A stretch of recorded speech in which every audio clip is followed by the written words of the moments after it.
this is what we have actually talked about last time. Use effect and side effect sir. Yes, use effect और side effects मैंने आपको बताए थे, और in fact इस तरह का एक सिनेरियो इम्प्लीमेंट करके दिखाया था कि जब हम नॉर्मली एपीआई को कॉल करते हैं तो हम एपीआई से डाटा फेच करके लोड कर रहे होते हैं और देन हम उसको कंटिन्यू करते हैं. Why it is not actually showing the data, something I think went wrong. तो access to fetch from origin has been blocked by CORS. अच्छा, ये एक टर्म होती है बैकएंड से रिलेटेड, जब हम अपना बैकएंड बनाते हैं तो CORS, cross origin resource sharing, ये जो अभी मुझे एरर आया है, ये एक सही। अभी इनफैक्ट तो मैं नहीं समझा सकता क्योंकि नॉर्मली ये एरर बैकएंड से रिलेटेड है, फ्रंट एंड से रिलेटेड नहीं है. जैसे ये आ रहा है ना, access to this from origin this has been blocked yes by yes. CORS, no access origin allowed, header is present वगैरह. एनीवे, सो आज हमने बेसिकली करना है जी स्टेट मैनेजमेंट के टूल्स. स्टेट मैनेजमेंट क्या होती है, और बट उसको हम इस डेटा के बगैर कैसे करेंगे? How should I get rid of that?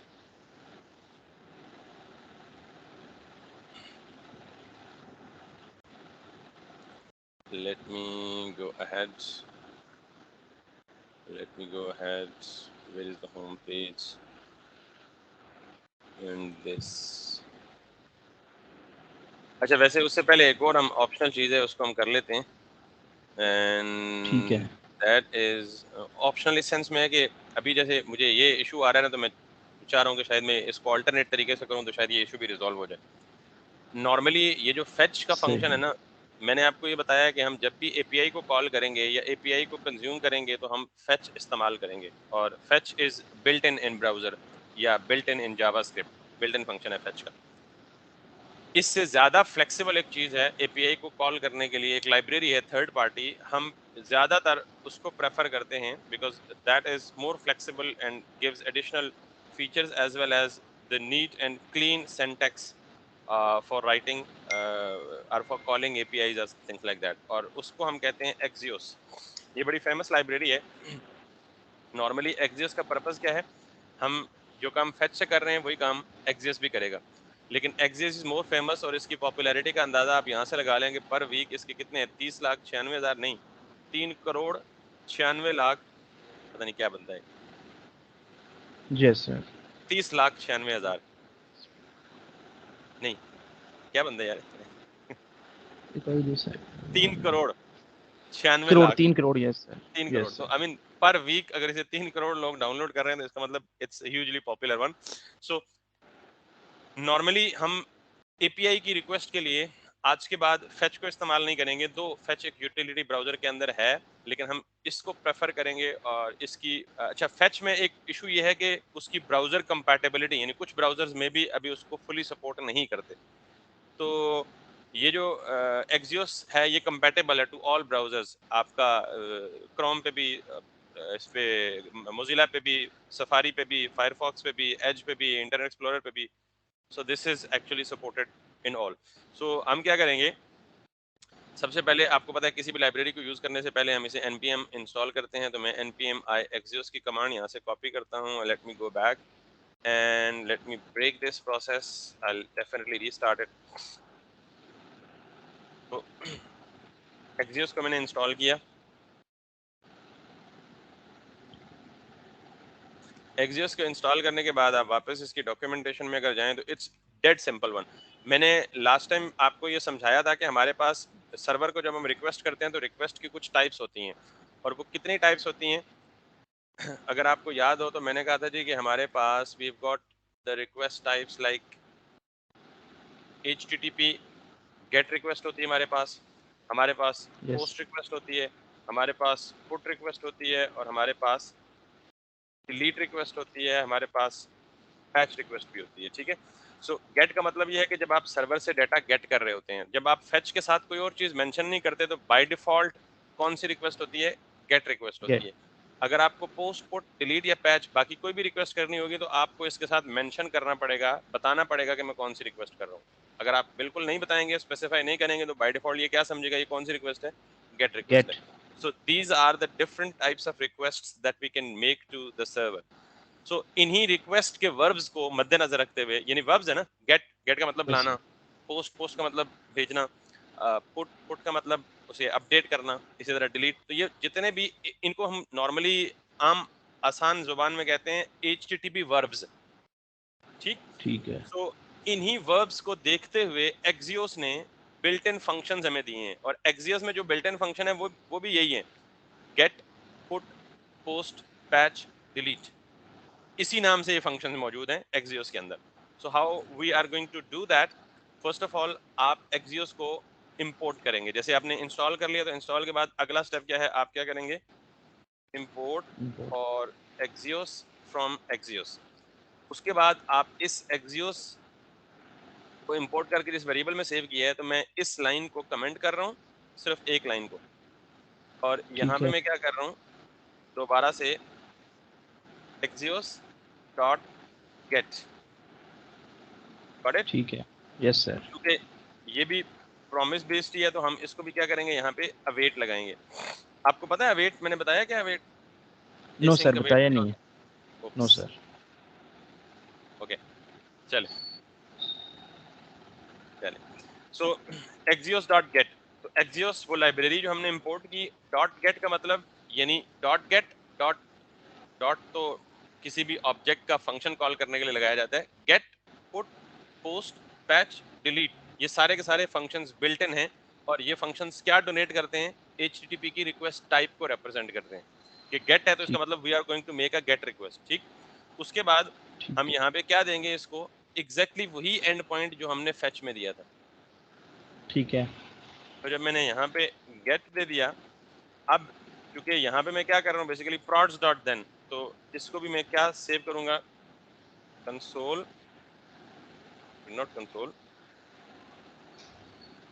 const prods equals to this, ठीक है। getting my point।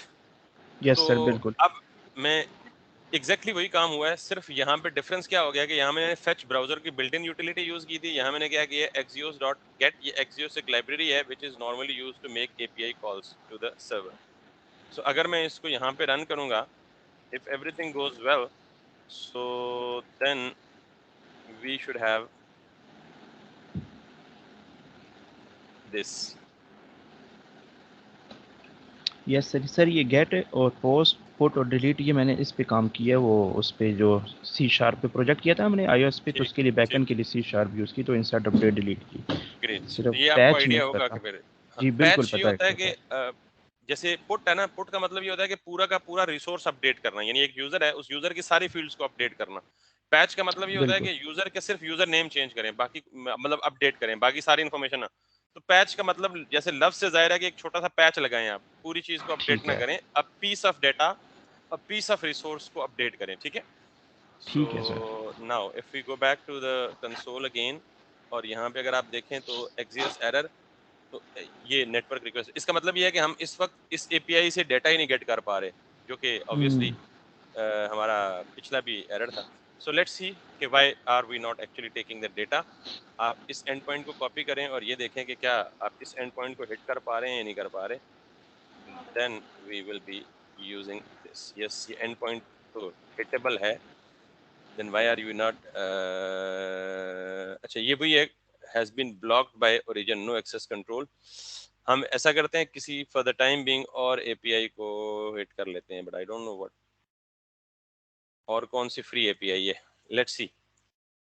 REST countries के बारे में पता है, पूरी नो दुनिया में सर। जितने जितने कंट्रीज हैं उनकी इंफॉर्मेशन ये देता है आपको। let's see if I ठीक go है to the सर। all, मैं इस एंड पॉइंट को हिट करता हूँ यहाँ से, this one। पूरी दुनिया में जितने कंट्रीज हैं उन सारे कंट्रीज की इंफॉर्मेशन ये API देती है हमें, रेस्ट कंट्रीज स्लैश ठीक वी है। 3 वर्जन 3.1 स्लैश ऑल। मैं इस API को अपने फॉर द टाइम बीइंग यहाँ पे कॉल करके देखता हूँ, मेरा Axios सारी APIs में मस्ती कर रहा है या सिर्फ इधर। So what I am going to do is just going to console dot log prods, variable का नाम सेम रखा मैंने। तो इफ आई गो बैक,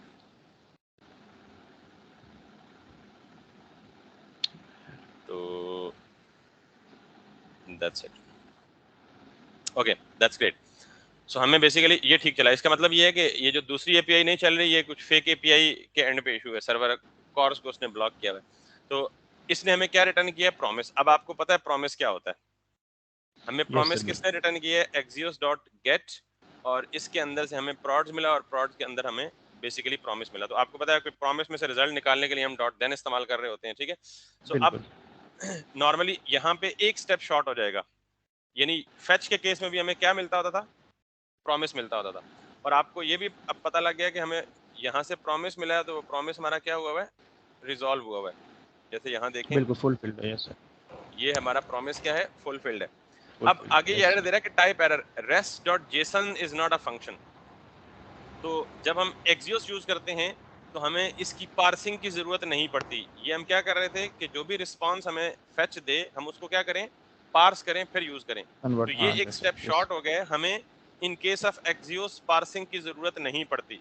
हमें डायरेक्ट प्रॉड्स डॉट देन, और उस देन में हमें क्या मिलेगा? वो जो डाटा लेके आएगा, और उस डाटा को हम क्या करें? बिल्कुल यहाँ सेट प्रोडक्ट्स के बजाय मैं यहाँ सिंपली क्या कर देता हूँ? कंसोल डॉट लॉग, ताकि आपको पता चले कि we are actually getting the data from this API response.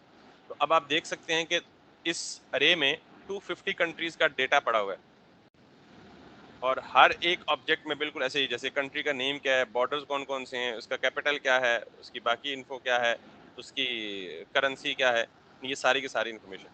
इसका मतलब ये है कि for the time being this fake, किधर है fake API, fake store API is not working for us for now. Let's give it a one more try. If it still doesn't work, then we'll move ahead.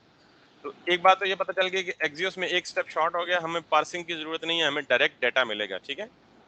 So let's try it again and let's go ahead with this. Yes, वो थोड़ी देर के लिए कोई issue था, ये दोबारा resolve yes हो गया, सर। ठीक है। अब एक इंटरेस्टिंग बात और देखें, जब हमने इसे रिक्वेस्ट हिट की तो हमें सिर्फ डाटा नहीं मिला, डाटा के साथ कॉन्फ़िग का एक ऑब्जेक्ट मिला, हेडर्स का भी ऑब्जेक्ट मिला, रिक्वेस्ट का भी ऑब्जेक्ट मिला, स्टेटस भी मिला, स्टेटस टेक्स्ट भी मिला। तो हम किस चीज से कंसर्न्ड है? सिर्फ डाटा से कंसर्न्ड है। स्टेटस तो है, हमें यस सर। ये जो पूरा ऑब्जेक्ट मिला है, इसमें से हम क्या उठाएंगे? डाटा की उठाएंगे। तो हमें पूरा ऑब्जेक्ट कहाँ मिला? डेटा में। अब yes data sir. Dot data करेंगे तो हमें एक्चुअल डाटा की अरे मिलेगी। तो चूंकि ये दोनों नाम कन्फ्लिक्ट हो जाएंगे, तो आप डेटा के बजाय क्या कर लें? रेस्ट कर लें, यानी रिस्पॉन्स कर लें, और उसको साथ में डेटा कर लें। तो अब बजाय इसके कि आपको ये पूरा ऑब्जेक्ट मिले, हमने उसके अंदर से क्या निकाल लिया? डॉट डेटा डाटा को। निकाल लिया, और हमें उसी तरह वो 20 प्रोडक्ट्स की अरे मिली। और अब हम दोबारा we are safe to do it like, बजाय कंसोल करने के हम इसे क्या कर देते हैं? ये कर देते हैं सेट प्रोडक्ट्स, और अब हमारी ये सारी दोबारा काम करने लग गई है। तो जब भी आपको कॉर्स का एरर आए, CORS, इसका मतलब होता है cross resource, sorry, cross origin resource sharing. तो क्रॉस ओरिजिन रिसोर्स शेयरिंग का, चूंकि ये एरर एग्जैक्टली फ्रंट एंड से रिलेटेड नहीं है, ये बैकएंड से या सर्वर जो रिस्पांस कर रहा होता है उससे रिलेटेड है। तो अगर हम बैकएंड पढ़ रहे होते तो मैं जरूर बताता कॉर्स क्या है। लिहाजा उसको थोड़ी देर के लिए इग्नोर करके, अगर आपको किसी बैकएंड डेवलपर ने एपीआई बना के दी हुई है और फिर आपको ये एरर आता है, तो आप उसको कंप्लेन करेंगे कि यार मुझे ये कॉर्स का एरर आ रहा है, तो मुझे ये सर्वर एंड से रिजॉल्व करके दो, ठीक है। तो ठीक मे बी जैसे अभी हमें ये एरर आया, तो आपको भी कहीं फ्यूचर में आ सकता है। तो but it's none of your headache. आप स्ट्रेट अवे बैकएंड डेवलपर को बोलेंगे जी कि कॉर्स के एरर को रिजॉल्व करके दो। वो दो काम करेगा, या तो आपकी आईपी को व्हाइट लिस्ट कर देगा सर्वर की कॉन्फ़िगरेशन में जाके, या वो ऑल आईपीज को अलाउ कर देगा। बेसिकली इस एक सिक्योरिटी मेजर है, ताकि पब्लिकली सर्वर आपकी एपीआई को एक्सेस ना कर सके। ये रिस्ट्रिक्शन होती है सर्वर एंड पे। Anyways, for now our API is working, and the important thing is that we have used Axios to make request instead of what? The fetch one, ठीक है। तो मैं इसको नॉर्मली यहाँ से क्या कर देता हूँ? कट ऑफ कर देता हूँ। अब क्योंकि टॉपिक ये नहीं था, हमें एरर आया तो हमने चलो इस तरफ मूव आगे टॉपिक हमारा था स्टेट मैनेजमेंट का, and this is one of the most important topic for the front end developers, specially react developers के लिए। स्टेट मैनेजमेंट होता क्या है, पहले जरा आप ये देखें और इसकी थ्योरी समझें थोड़ी सी, और फिर मैं आपको इस स्टेट मैनेजमेंट की फिलॉसफी समझाता हूँ, और फिर हम अपने इस ई कॉमर्स प्रोजेक्ट को कंप्लीट करने की पोजीशन में ज़रा ज़्यादा अच्छी तरह होंगे। अगर मैं आपको याद हो तो मैंने आपको एक डायग्राम बताई थी और मैंने कहा था जी कि let's suppose we are having, I mean हमारे पास जब रिएक्ट ऐप बना रहे होते हैं तो एक ट्री ऑफ कंपोनेंट होता है। All the components are generally in the form of a tree. जैसे हमारा ये एक रूट कंपोनेंट है ऐप, उस रूट कंपोनेंट में 2 या 3 या 4 जितने मर्जी चिल्ड्रन हैं। मिसाल के तौर पे मैं अभी हमारे केस में क्या है, एक यहाँ पे होम कंपोनेंट है हमारा ऐप के कंपोनेंट में, बल्कि ऐप के कंपोनेंट में तो राउटिंग है और राउटिंग में आगे डिफरेंट कंपोनेंट्स हैं। अगर इस वक्त मैं राउटिंग के हिसाब से बात करूं तो हमारे ऐप के कंपोनेंट में साइन इन है, कॉन्टेक्ट है, अबाउट है, होम है। ठीक, सो लेट्स सी के ये हमारे सारे के सारे कंपोनेंट्स हैं। 4 कंपोनेंट्स हमारे कहाँ रेंडर हो रहे हैं जी, ऐप में रेंडर हो रहे हैं। दो के ये चारों बैक वक्त रेंडर नहीं हो रहे, बेस्ड ऑन राउटिंग एक वक्त में एक ही रेंडर हो रहा है, बट रिजाइड सारे कहाँ कर रहे हैं, हमारे ऐप के कंपोनेंट में रेंडर कर रहे हैं। सो लेट्स सी के हमारा ये है जी होम का कंपोनेंट, ये है हमारा अबाउट का कंपोनेंट, ये है हमारा साइन इन का कंपोनेंट और ये है हमारा यूजर रजिस्टर का कंपोनेंट। क्लियर? अब इसी तरह हम होम के कंपोनेंट में आए तो होम के कंपोनेंट में हमारे पास क्या आ रहा है, लिस्ट ऑफ ऑल प्रोडक्ट्स। ये प्रोडक्ट की लिस्टिंग या उसका क्या नाम था, गालिबन होम के अंदर बेसिकली कार्ड शो हो रहे हैं, क्योंकि होम के अंदर हमने सारी लिस्ट की है। तो होम के अंदर बेसिकली एक लूप चल रही है मैप की, और उस मैप में क्या हो रहा है, कार्ड्स रेंडर हो रहे हैं। तो हम ये कह सकते हैं कि हम होम के अंदर क्या रेंडर कर रहे हैं, एक कार्ड रेंडर कर रहे हैं इस केस में। और कार्ड्स कौन सा है, प्रोडक्ट कार्ड। तो कोई भी कंपोनेंट हो सकता है। ये अभी तक का हमारा सिनेरियो है, ठीक है। इसी तरह फिर हमारा एक हेडर का कंपोनेंट भी है यहाँ पे, वो भी हमारा रूट में एग्जिस्ट करता है। अब मुझे आप ये बताएंगे कि अगर मुझे, अब ये हमारा अभी का स्ट्रक्चर है, सपोज फ्यूचर में हमारे पास इसमें एक दो और कंपोनेंट है। अब मैं जरा जल्दी से, और इसके अंदर फिर एक कंपोनेंट है, इसके अंदर फिर एक कंपोनेंट है, या दो कंपोनेंट्स हैं, whatever you are like. तो लेट्स सपोज इस तरह की हमारी एक कॉम्प्लेक्स सी एप्लीकेशन है जिसमें नेस्टेड जो हमारे कंपोनेंट्स हैं वो लाई कर रहे हैं। और इससे पहले मैंने आपको ये बताया था कि अगर हमारा कोई ऐसा केस हो, हमने डेटा शेयर करना हो दो कंपोनेंट्स में या दो से ज्यादा कंपोनेंट्स में, तो अभी तक हमने कितने तरीके पढ़े हैं जी, कोई बताएगा? प्रॉप्स के जरिए। एक ही तरीका पढ़ा है, वेरी गुड, प्रॉप्स के जरिए। Props, yes sir. एक और तरीका भी पढ़ा है, Zubair, Bilal, data sharing. Sir react के कंपोनेंट्स में डेटा शेयरिंग के कितने तरीके पढ़े हैं हमने? सर प्रॉप्स के थ्रू ही करते हैं। ठीक, तो प्रॉप्स का क्या, आई मीन ड्रॉबैक कह लें या लिमिटेशन कह लें, क्या लिमिटेशन है प्रॉप्स की? कि सर वो अपने चाइल्ड को कॉल करता करता जाता है, डायरेक्ट नहीं हिट कर सकते नहीं, ये तो खैर नहीं है, पेरेंट ये के तो और साथ। चीजें। मैं एक और बात, एक और कॉन्टेक्स्ट में करना चाहता हूँ। मैं ये सपोज करता हूँ कि I want to send data from parent component to home component, ठीक है, I can do that easily, agree? कैसे कर सकता हूँ? Using concept which is called as props. Yes अगर सर। मुझे यही डेटा यहाँ पे चाहिए इस लेवल पे, तो क्या करूंगा, ऐप से होम में पास करूंगा, होम से प्रोडक्ट में पास करूंगा, प्रोडक्ट से इसमें पास करूंगा, यहाँ से इसमें पास करूंगा, और यहाँ से इसमें पास करूंगा। इस काम को हम क्या कहते हैं, ये जो डीप नेस्टिंग चाइल्ड तक अपना प्रॉप पहुंचाने को?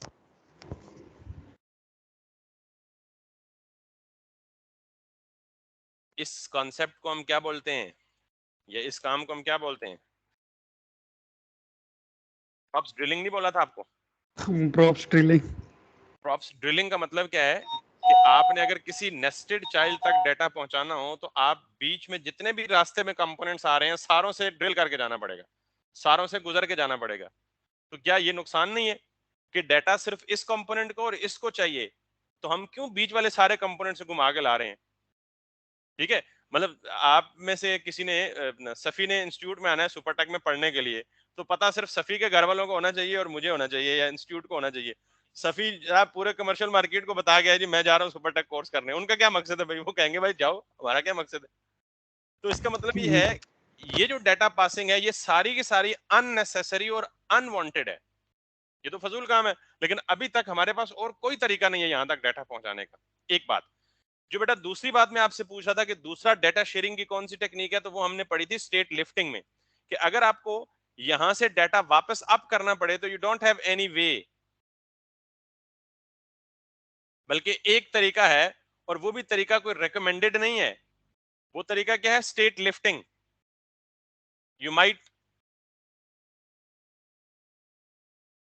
Remember what is state lifting, idea है बिलाल? और यस सर, बिल्कुल स्टेट तो लिफ्टिंग। इसका मतलब ये है कि स्टेट लिफ्टिंग के लिए भी अगर हमें यहाँ पे कोई पीस ऑफ डेटा पड़ा हुआ है और वो हमें यहाँ तक चाहिए या यहाँ चाहिए या यहाँ चाहिए, यानी ट्री में किसी और कंपोनेंट में चाहिए, तो हमारे पास कोई भी डायरेक्ट तरीका नहीं है कि हम यहाँ से उठा के डाटा को यहाँ ले जाएं। हमारे पास कोई ऐसा तरीका नहीं है। तो क्या तरीका है? अगर मुझे इस कंपोनेंट से डाटा इधर लाना हो या इस कंपोनेंट से डाटा इधर लाना हो, तो क्या करना पड़ेगा? यहाँ से मुझे वापस इधर, यानी ये तरीका अलाउड अभी तक के कॉन्सेप्ट्स के मुताबिक हमें नहीं है। हमें क्या करना पड़ेगा? यहाँ से डाटा अप, यहाँ से भी अप, यहाँ से भी अप, यहाँ से भी अप, यहाँ से भी अप, सबसे रूट कंपोनेंट में लेके जाना पड़ेगा और फिर यहाँ से डाउन। अगेन फिर वही बात है भाई, आप सुपर टेक आ रहे हैं तो आपको और मुझे पता होना चाहिए कि आप कोर्स करने जा रहे हैं, ना कि पूरे रास्ते में आते हुए मेट्रो में बैठे तो सारों को बताएं जी मैं जा रहा हूँ जी सुपर टेक कोर्स करने।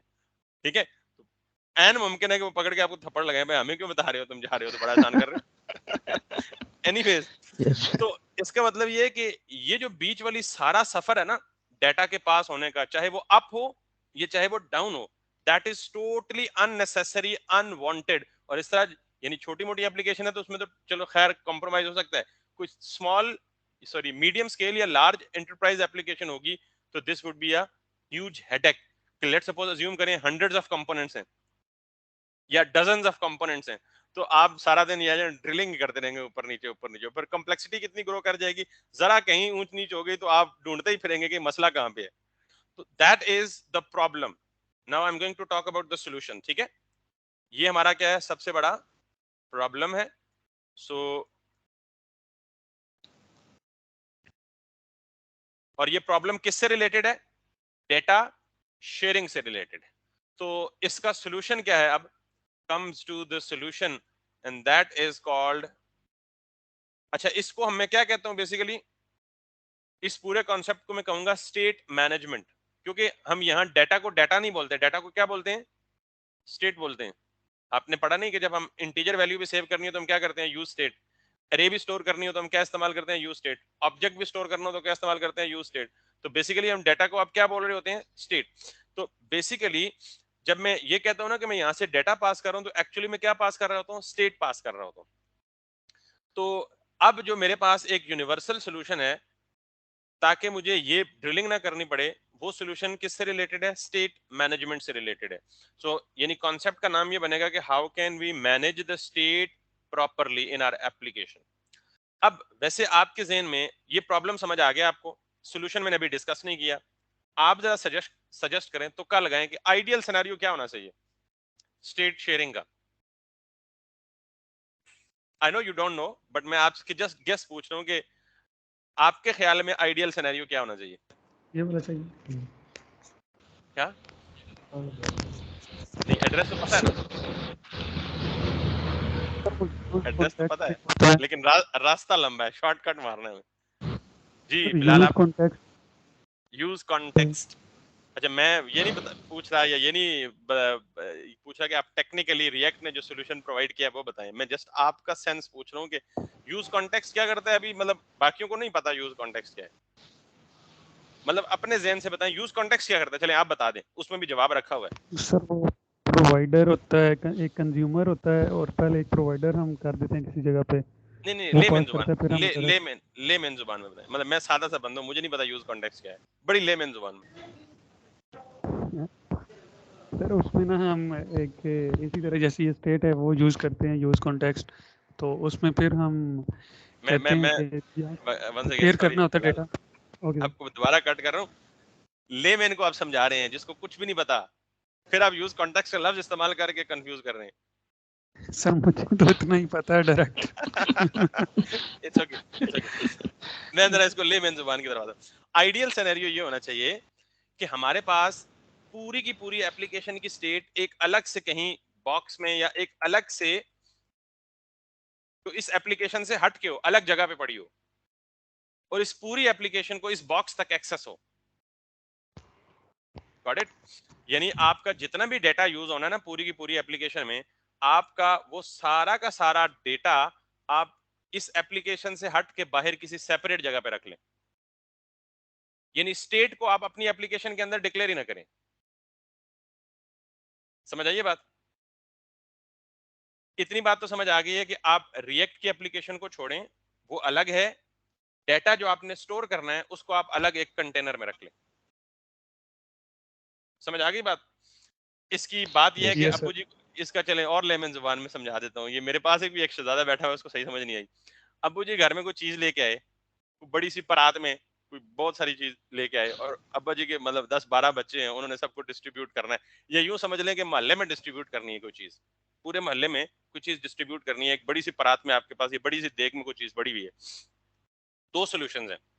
एक सोल्यूशन तो ये है कि जिस जिसको देना है आपके अब्बा जी उठाएं और वो प्रॉपर पूरे मोहल्ले में क्या करते फिरें, डिस्ट्रीब्यूट करते फिरें। इससे ऑब्वियसली टाइम भी लगेगा और बाकी और सारे कॉम्प्लेक्सिटी भी होगी। फिर किसी को मिलेगा, हो सकता है कोई रह जाए, या कुछ भी हो सकता है। Lots of problems are there. दूसरा तरीका ये है कि जो कि पाकिस्तान में तो शायद मुमकिन नहीं है डिसिप्लिनरी वजूहत की वजह से, बहरहाल वो ये है कि वो पूरा का पूरी परात या जो देग है वो एक सेंट्रल लोकेशन पे रख दें और ऐलान कर दें कि जिस जिसको चाहिए यहां से आके ले ले। Got it? अब वो टेंशन लेस होके बैठ गए, उनका कोई हेडेक नहीं है, उन्होंने कहीं नहीं घूमना, उन्होंने कहीं हर चीज का ख्याल नहीं रखना कि किसको मिला है किसको नहीं मिला। उन्होंने अनाउंस कर दिया जी जिसको चाहिए यहां से आके ले ले। सो वो जो सेंट्रल लोकेशन थी, अब जिस कंपोनेंट को डेटा चाहिए होगा वो कहां से जाके उठा लेगी, और जिसने जब वो डेटा अपडेट करना होगा, यानी फॉर एग्जांपल अब देग में से चावल खत्म हो गए, तो इनको क्या करना होगा, ये सारों को जाके अपडेट नहीं करेंगे, ये किसको अपडेट करेंगे, उस देग को जाके और चावल डाल देंगे, वो देग अपडेट हो जाएगी, फिर वो सारों तक वो रसाई हो जाएगी। ठीक है? आई डोंट नो ये कितनी अच्छी एग्जांपल दी है मैंने, बुरी है पर जस्ट टू मेक सेंस। तो रिएक्ट ये कहता है कि आप प्रॉप्स ड्रिलिंग ना करो, हर कंपोनेंट को डेटा ड्रिल करके उस तक पहुंचाने की कोशिश ना करो, बल्कि एक सेंट्रल लोकेशन डिफाइन कर दो और उस लोकेशन में अपना सारा डेटा रख दो, और पूरी एप्लीकेशन को एक्सेस दे दो कि भाई जिस कंपोनेंट को डेटा चाहिए वो जाके कहां से ले ले, उस सेंट्रल लोकेशन से उठा ले। और इस सेंट्रल लोकेशन को टेक्निकली हम क्या बोलते हैं, नॉर्मली स्टोर बोलते हैं। क्या बोलते हैं? स्टोर बोलते हैं। तो अब जब भी आप स्टोर बोलेंगे तो आपके जहन में क्या आ जाएगा, data container, centralised data container.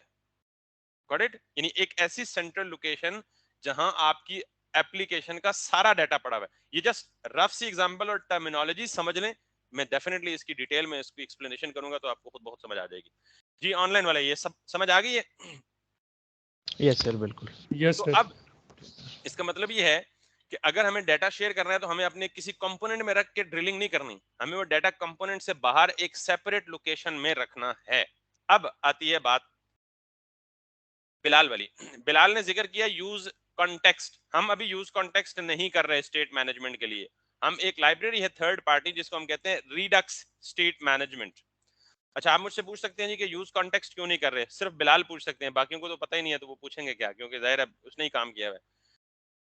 Use context is a good solution but for a small और a medium applications, even though मैं कहूंगा small applications, not for the medium और लार्ज एंटरप्राइजेस एप्लीकेशंस। सो और ये बहुत ज्यादा स्केलेबल भी नहीं है। स्केलेबल का मतलब ये है कि अभी आपका प्रोजेक्ट छोटा है, फ्यूचर में जब आपका प्रोजेक्ट ग्रो करे, बहुत ज्यादा ऑडियंस हो जाए, बहुत ज्यादा कंपोनेंट्स ग्रो हो जाए, तो फिर आपकी वो रिक्वायरमेंट फुलफिल करने से may be cast use context. अभी तक उसकी लिमिटेशन है, मे बी फ्यूचर में इसको वो इस लेवल पे ले आए कि हम उस किसी और चीज की जरूरत ना पड़े।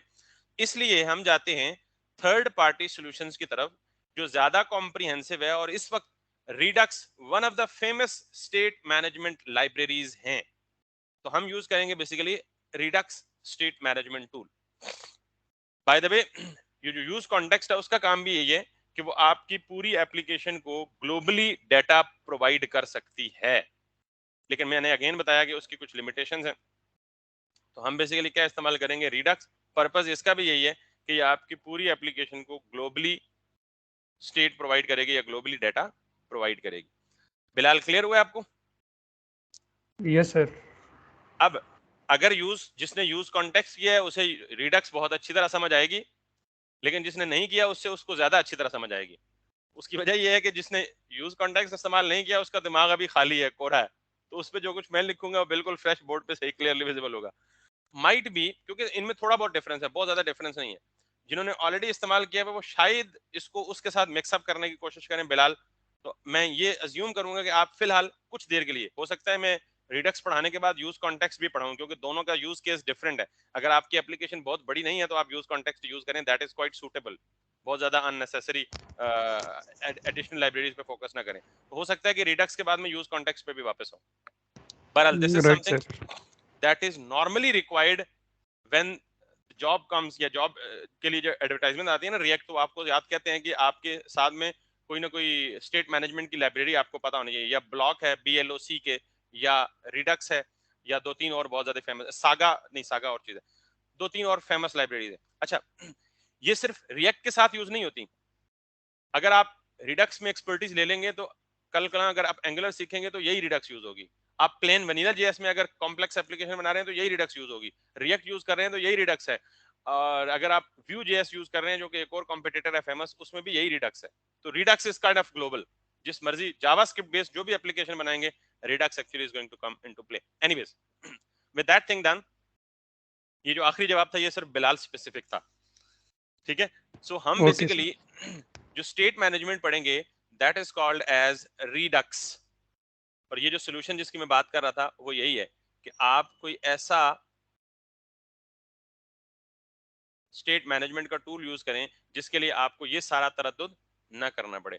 और मेक श्योर बेटा कि ये जो थ्योरेटिकल कॉन्सेप्ट मैंने बताया ना पिछले 10 मिनट में, ये अगर आपको आते होंगे तो आपको कभी भी स्टेट मैनेजमेंट को समझना बिल्कुल मुश्किल नहीं होगा। अब हम चलते हैं थोड़ा सा इसकी प्रैक्टिकल साइड पे। बहुत बातें हो गई हैं, पता चल गया स्टेट मैनेजमेंट क्या होती है और क्यों होती है। यानी पहले मैंने प्रॉब्लम्स बताया आपको, फिर उसका सोल्यूशन बताने अब जा रहा हूँ। थ्योरेटिकली बता दिया, आप प्रैक्टिकली जरा इसको दें।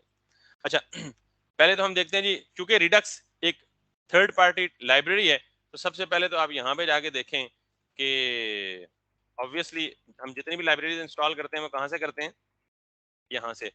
सो रिडक्स इज, इसकी भी पॉपुलैरिटी देख लें,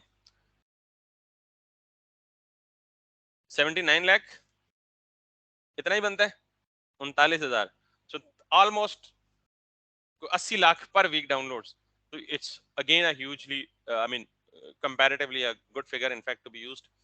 तो अगर हम यूज कॉन्टेक्स्ट करते हैं तो हमें कोई लाइब्रेरी इंस्टॉल ना करनी पड़ती, रिएक्ट में वो मौजूद होती है। बहरहाल एनीवेज, अब सबसे पहले हम npm इंस्टॉल रिडक्स करेंगे, लेकिन उससे भी पहले हम रिडक्स को अलग से, इसकी अपनी वेबसाइट है वहां से जाके इसकी डॉक्यूमेंटेशन देखेंगे। अब के बाद बेटा अब बच्चे नहीं रहे, क्योंकि थोड़ा सा एडवांस टॉपिक शुरू होने वाला है, तो जरा आप उसके अकॉर्डिंग अपना माइंड मेक कर लें। ये है जी रिडक्स।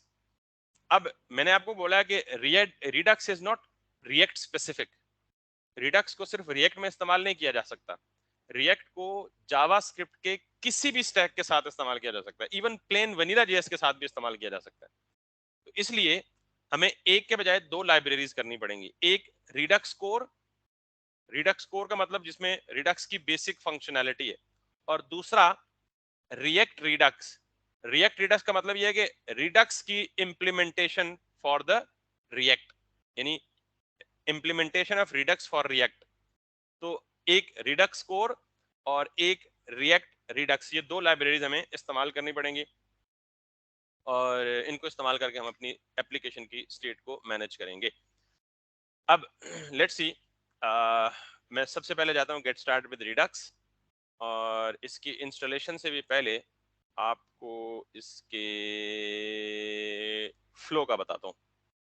अगर आप यहाँ ट्यूटोरियल्स में आए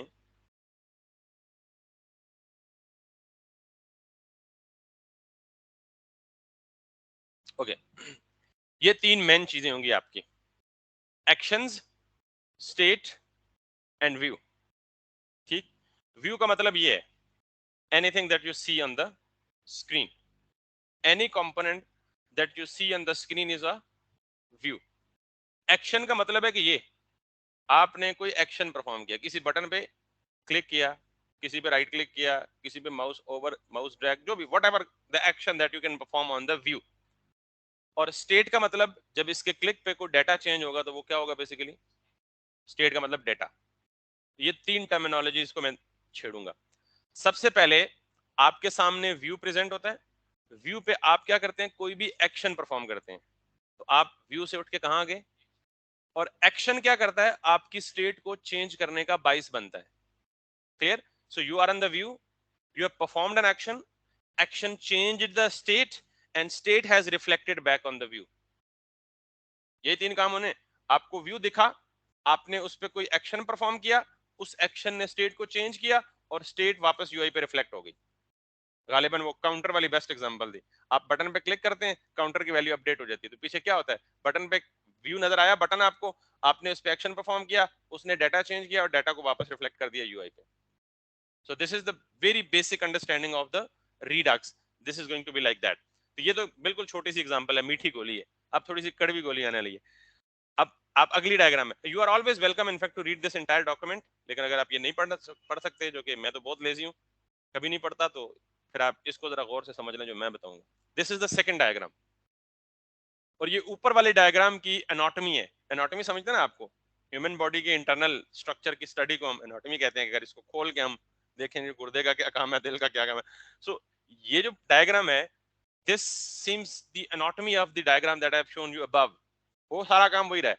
देखें, you are seeing the UI, UI में जीरो इनिशियल स्टेट थी, आपने डिपॉजिट के बटन पे क्लिक किया तो क्या हुआ, एक इवेंट हैंडलर चला, उसने एक एक्शन डिस्पैच किया। Can you see this action, ये मूव क्या हो रहा है, वो एक्शन गया कहां पे, ये एक जो एनाटॉमी है ना, तो बजायर बंदा तो सिंपल दिख रहा होता है, लेकिन अंदर से खोल के देखें तो इस तरह की चीजें होती हैं। एनीवेज, अब सबसे जरा इसको टेक्निकली एनालिसिस करते हैं इसका, क्योंकि Redux is based on this.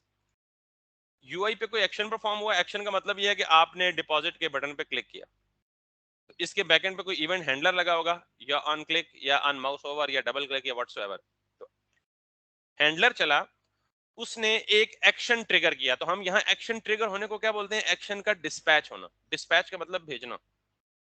तो बेसिकली इवेंट हैंडलर में क्या हुआ, एक एक्शन डिस्पैच हुआ, वो एक्शन किस पे मुश्तमिल है, दिस एक्शन कंसिस्ट ऑफ दो चीजें। पहली बात तो यह है कि करली ब्रैकेट में जो कुछ भी होता है वो एक ऑब्जेक्ट होता है, और इसके अंदर देखें टाइप कॉलन डिपॉजिट, ऑब्जेक्ट में ये होता है ना की वैल्यू प्रॉपर्टीज, और देन पेलोड कॉलन 10। तो इसका मतलब एक्शन क्या होता है, एक ऑब्जेक्ट होता है। एक्शन क्या होता है, एक object. So I clicked on the UI, it an event handler got triggered, और उस इवेंट हैंडलर ने एक एक्शन को डिस्पैच किया, और एक्शन क्या था, एक ऑब्जेक्ट था। वो एक्शन कहां जाएगा, वो एक्शन डायरेक्ट जाएगा कहां पे, स्टोर में जाएगा। डू यू रिमेंबर, मैंने वो अलग बॉक्स बनाया था, उसको क्या बोला था, स्टोर बोला था, और क्या कहा था कि पूरी एप्लीकेशन की जो स्टेट है वो कहां रिजाइड करेगी, स्टोर में रिजाइड करेगी। अब जब ये एक्शन स्टोर में आएगा, तो स्टोर के अंदर क्या चीज पड़ी होती है, स्टोर के अंदर एक या एक से ज्यादा फंक्शंस होते हैं, जिन्हें हम बोलते हैं रिड्यूसर फंक्शंस। क्या बोलते हैं, ये जो रिड्यूसर है ना, reducer is nothing but simply a JavaScript function. Got it? ये कहां रिजाइड करता है, इनसाइड द स्टोर। तो यूं समझें कि आप कहेंगे फिर स्टोर क्या है, कोई फिजिकल चीज है? नहीं, स्टोर भी एक फंक्शन है, स्टोर भी एक फंक्शन है, रिड्यूसर भी एक फंक्शन है। सिर्फ रिड्यूसर फंक्शन स्टोर फंक्शन के अंदर होता है। क्लियर? और सिर्फ एक नहीं, रिड्यूसर फंक्शन एक से ज्यादा भी हो सकते हैं। एनीवेज, तो जब ये एक्शन आएगा तो एक्शन किधर आएगा, स्टोर के अंदर। स्टोर के अंदर फिर क्या होगा, रिड्यूसर फंक्शन ये उसके पास जाएगा। रिड्यूसर फंक्शन इस एक्शन की बेस पे कोई एक्शन परफॉर्म करेगा, और वो एक्शन क्या परफॉर्म करेगा कि एग्जिस्टिंग स्टेट लेगा। एग्जिस्टिंग स्टेट क्या थी, फॉर एग्जांपल 0, ये 0 है, और आने वाले एक्शन में क्या आ रहा है, 10 आ रहा है। ठीक, तो रिड्यूसर की जॉब क्या है, it takes existing state and updates it. I repeat, reducer का काम क्या है कि reducer takes existing state and returns the updated state. तो ये 0 एग्जिस्टिंग स्टेट को लेगा, 10 स्टेट को, यानी 10 किसने बताया, एक्शन ने बताया कि 10 का इंक्रीमेंट कर दो, तो वो एक्शन में आने वाले इंस्ट्रक्शन या हुक्म के मुताबिक स्टेट को अपडेट करेगा और रिटर्न क्या करेगा, अपडेटेड स्टेट रिटर्न करेगा। ठीक, अभी मुझे पता है कंप्लीटली समझ नहीं आई होगी, आई एम डैम श्योर नहीं समझ आई होगी। फ्लो समझ आना चाहिए और टर्म समझ आनी चाहिए। कितनी टर्म्स हैं, पहली टर्म यूआई व्यू तो आपने देख लिया, दूसरी एक्शन डिस्पैच। एक्शन डिस्पैच में दो चीजें, एक्शन खुद किस चीज पे मुश्तमिल है और डिस्पैच किसको बोलते हैं। तीसरी चीज स्टोर क्या होता है, चौथी चीज रिड्यूसर क्या होता है। ये 4 टर्म्स सिर्फ समझ लें, बाकी समझाना मेरा काम। अब जरा मैं इसको एनिमेशन को गायब करता, मैं ये गायब करता हूँ, देखिएगा स्टार्ट से। अभी ये स्टार्ट होगा। इनिशियली स्टेट 0 है, डिपॉजिट का एक्शन डिस्पैच हुआ और एक्शन को कहा गया कि 10 का इंक्रीमेंट कर दो। ये जाएगा स्टोर में, ये एग्जिस्टिंग स्टेट 0 लेगा और अपडेटेड स्टेट 10 रिटर्न करेगा और यूआई में वापस 10 को रिफ्लेक्ट कर देगा। That's the whole story. जी ऑनलाइन समझ आ गया? Yes sir. ओके, अब मैं ये चीजें पहले बना लूं आपको। स्टोर बनाऊंगा, रिड्यूसर बनाऊंगा, यूआई बनाऊंगा और डिस्पैच करूंगा, तो आपको ये चीजें क्लियरली समझ आनी चाहिए। Let's get back to the code. और सबसे पहले मैं करूंगा क्या, मैं बिल्कुल सिंपल सा एक काउंटर एग्जांपल बनाऊंगा। एक बटन पे क्लिक करूंगा, यही काम करेगा जो अभी बता रहा हूं कि वो 10 इंक्रीमेंट कर देगा या 10 का डिक्रीमेंट कर देगा। इस छोटी सी एग्जांपल से आपको पूरा का पूरा रिडक्स के आर्किटेक्चर का फ्लो समझ आ जाएगा। फिर हम इसको जिस मर्जी तरीके से इस्तेमाल करें वो हमारा अपना हेडेक है। So let's go ahead. Source के फोल्डर में वैसे तो आप डायरेक्ट ओपन भी फाइलें बना सकते हैं, मैं जस्ट एक सिंपल रिडक्स को सेपरेट रखने के लिए रिडक्स का एक फोल्डर बना रहा हूँ, और इस फोल्डर के अंदर सबसे पहली फाइल बना रहा हूँ स्टोर। आपको क्या बोला था कि store is just a function. Store क्या है, बेसिकली जस्ट अ फंक्शन।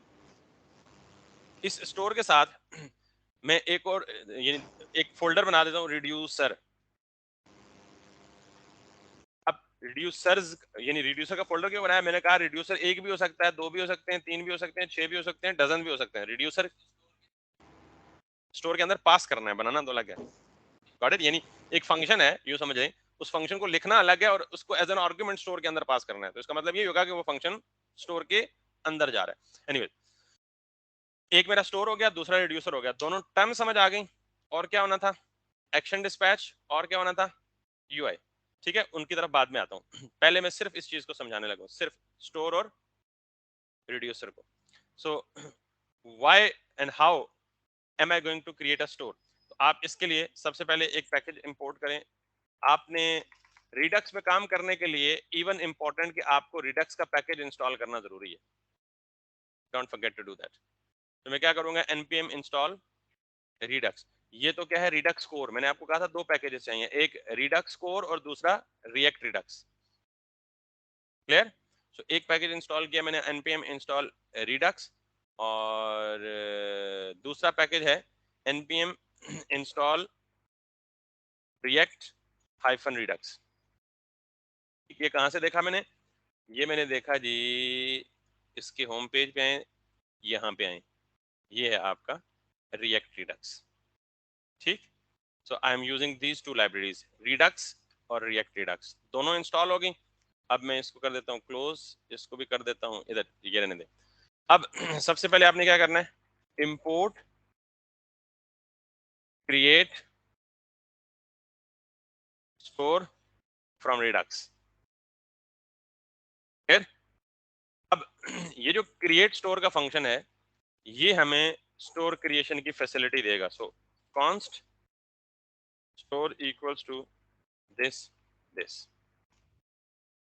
फिर अच्छा, ये इसके ऊपर लाइन क्यों आ रही है, because this is going to be deprecated. इन्होंने कॉन्फ़िगर स्टोर का नया फंक्शन दिया हुआ है, तो हम नया फंक्शन भी कुछ देर तक यूज करते हैं। फिलहाल मैं इसको इंटेंशनली रख रहा हूं ऐसे। ठीक, सो ये दैट्स इट, मेरा स्टोर बन गया। मैं इसको यहां से क्या कर लूं, एक्सपोर्ट डिफॉल्ट कर लें, या सिंपली इसी को कर लें। आपको पता है ना दो तरह के एक्सपोर्ट होते हैं, एक्सपोर्ट नेम्ड एक्सपोर्ट और डिफॉल्ट एक्सपोर्ट। तो मैं इसको क्या यस कर सर दूं, बिल्कुल। Export const store. तो ये कौन सा एक्सपोर्ट हो गया, नेम्ड एक्सपोर्ट, ठीक है। अगर मैं डिफॉल्ट वाला करता तो फिर क्या होता, तो दैट्स इट, ये मेरा स्टोर बन गया। अब मुझे स्टोर के अंदर क्या पास करना है, रिड्यूसर, क्योंकि मैंने अभी आपको डायग्रामेटिकली समझाया कि स्टोर एक बिल्ट इन, स्टोर एक फंक्शन है, बिल्ट इन है, यूजर डिफाइंड है, दैट्स, तो ये फंक्शन का रेफरेंस मेरे स्टोर में स्टोर हो गया। लेकिन ये इसके अंदर मैं क्या पास करूंगा, रिड्यूसर पास करूंगा। तो रिड्यूसर कहाँ पे है, अभी तो बनाया ही नहीं। तो यहाँ पे जाऊंगा और एक नई फाइल बनाऊंगा और इसको मैं बोलूंगा काउंटर रिड्यूसर। काउंटर रिड्यूसर का मतलब मैं, या उसको कह लें डिपॉजिट और विड्रॉ था, तो अकाउंट बैलेंस या अकाउंट रिड्यूसर कह लें, कुछ भी कह लें, नाम आपकी चॉइस का। Account reducer dot JS. Reducer is nothing but a function, ठीक है। तो फंक्शन को कैसे लिखते हैं, const count reducer equals to this this this this this. एक सिंपल आपका हो गया, कॉल बैक फंक्शन हो गया। रिड्यूसर फंक्शन का नाम आपकी चॉइस का हो सकता है, लेकिन reducer function normally takes two arguments. Reducer function normally takes two arguments, ये पहले से डिफाइंड है। पहला आर्ग्यूमेंट ये क्या लेता है, स्टेट, इनिशियल स्टेट, और सेकंड आर्ग्यूमेंट ये क्या लेता है, एक्शन।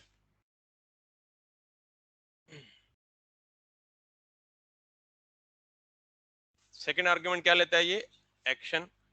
ये एक्शन, ये वाला एक्शन है जिसकी मैं अभी बात कर रहा था, ये वाला एक्शन। और जो स्टेट है, इनिशियल स्टेट, ये वाली स्टेट। तो reducer basically takes two arguments, पहला और दूसरा एक्शन। अब ये जो स्टेट है, इनिशियल स्टेट तो मैंने बताई नहीं क्या है भाई। तो इसका मतलब ये है कि मैं यहीं पे इक्वल्स टू, सॉरी, स्टेट, क्या हो रहा है, इक्वल्स टू COUNTER 0। मैंने इनिशियल स्टेट क्या रखी, एक ऑब्जेक्ट, और उस ऑब्जेक्ट की क्या रखी हुई है, काउंटर।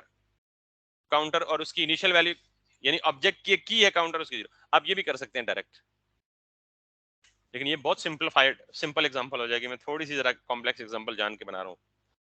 आप ये भी रख सकते हैं, आप इनिशियल स्टेट अरे भी रख सकते हैं, बिल्कुल वही जैसे आप यूज स्टेट में इनिशियल स्टेट ऑब्जेक्ट भी रख सकते थे, इनिशियल स्टेट अरे भी रख सकते हैं, इनिशियल स्टेट नंबर भी रख सकते हैं, व्हाटएवर यू लाइक। तो मैं इसको कह रहा हूँ जी कि मेरी इनिशियल स्टेट क्या है, एक ऑब्जेक्ट, और उसमें काउंटर, नहीं काउंटर भी नहीं बल्कि क्या, बैलेंस। बैलेंस का मतलब क्या है कि हम फॉर एग्जांपल इसी को कर रहे हैं, डिपॉजिट, इतना बैलेंस डिपॉजिट कर दो और इतना क्या कर दो, विड्रॉ कर लो। तो मैं इस डायग्राम से मैच होने के लिए नाम भी उसी के कन्वेंशन के मुताबिक रख रहा हूं, अदरवाइज ये आपकी चॉइस है, जो सिनेरियो आप इंप्लीमेंट करने जा रहे हैं। तो I repeat, for working with Redux we need to have one store, जिस स्टोर में सारा का सारा एप्लीकेशन का डाटा पड़ा होगा। स्टोर के अंदर हमें क्या पास करना है, एक या एक से ज्यादा रिड्यूसर। रिड्यूसर क्या फंक्शन है, तो हम फंक्शन को, अच्छा ये चाहें तो रिड्यूसर आप इसी फाइल के ऊपर फंक्शन बना लें। अलग अलग करने का मकसद ये है कि जब ये कॉम्प्लेक्स होगा तो मुश्किल नहीं होगी आपको, ठीक है। सो नाउ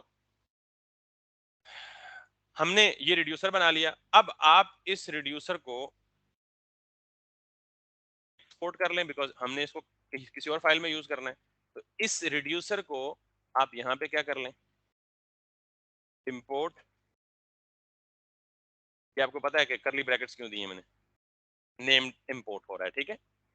और मैं इस अकाउंट रिड्यूसर को उठा के इधर पास कर देता हूँ। अब हो गई तसल्ली आपको, जिस स्टोर में तो रिड्यूसर होगा, चला गया रिड्यूसर स्टोर में। अब हमने ये फंक्शन पूरा नहीं किया अभी, ये फंक्शन अभी आधा है, ठीक।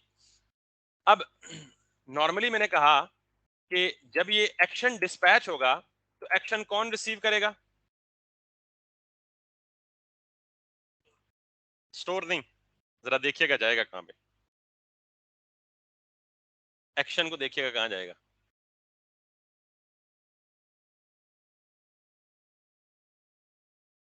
कौन ले रहा है? रिड्यूसर। एक्शन कौन ले रहा है? रिड्यूसर ले रहा है, ठीक है। सो हम यहाँ क्या, ये क्या कर रहे हैं, ये रिड्यूसर एक्शन ले रहा है ना, इसका मतलब ये है कि जब हम एक्शन कहीं से डिस्पैच करेंगे तो वो रिसीव कौन करेगा? रिड्यूसर। कौन करेगा? रिड्यूसर। एक और बात देखिएगा, एक्शन में क्या क्या चीज पड़ी हुई है? टाइप है और पेलोड है। तो एक्शन है क्या? ऑब्जेक्ट है। तो इसका मतलब ये है कि इस ऑब्जेक्ट में कितनी चीजें पड़ी हुई है? दो, एक टाइप और एक पेलोड। तो हम यहां पे क्या करेंगे, ये भी नॉर्मल कन्वेंशन है कि जब भी आप रिडक्स के रिड्यूसर में आएंगे तो हमेशा उसके अंदर क्या लगा होगा? एक स्विच स्टेटमेंट लगी होगी। स्विच स्टेटमेंट में एक्शन डॉट टाइप, इस एक्शन में पड़ा होता है टाइप की प्रॉपर्टी, यानी दो पड़ी हुई थी, एक टाइप और एक पेलोड। तो हमने यहाँ पे किसको चेक किया? एक्शन टाइप को। और स्विच आपको पता है क्या करता है?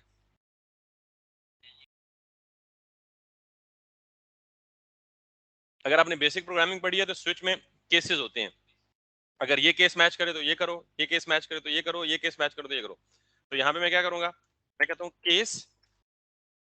अब मुझे ये बताएं कि यहाँ पे इस यूआई को देख के आपको लग रहा है, क्या लग रहा है कि कितने पॉसिबल एक्शन हो सकते हैं? ऑनलाइन आप बोलने में कोई हर्ज नहीं है बेटा, या देर हो गई है तो आप एग्जॉस्ट हो गए?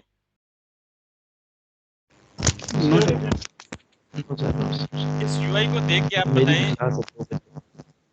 अच्छा मैं बस ये एंड कर रहा हूँ, विद इन 4 मिनट, 2:10 तक एंड कर दूंगा।